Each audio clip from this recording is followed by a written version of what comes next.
विधेयकमा विधेयकका सिद्धान्त र प्राथमिकतामा राख्नै पर्ने केही कुराहरू, धेरै कुरा राख्दिनँ, केही कुराहरू मैले भोगेको कुराहरू चाहिँ यहाँ राख्छु, किनभने यो धेरै नै महत्त्वपूर्ण छ। सर्वप्रथम त म उद्योगपति चाहिँ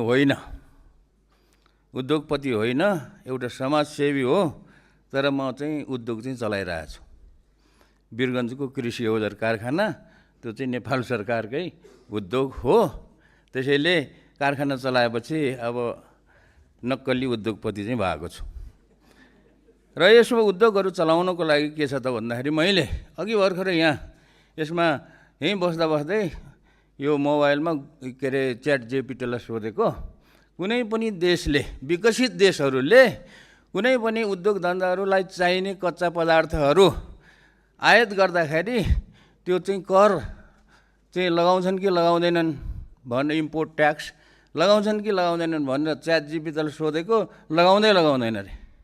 तर नेपालमा के छ त भन्दाखेरि उद्योगहरूलाई चाहिने कच्चा पदार्थमा ट्याक्स चाहिँ लाग्ने चाहिँ एकदम ठुलो ट्याक्स लाग्ने छ। म आफैले बेहोरेको हो।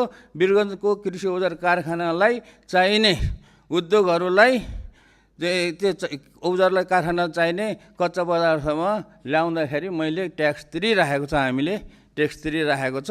अनि ट्याक्स तिरेपछि त्यो सामान जो उत्पादन हुन्छ महँगो हुन्छ।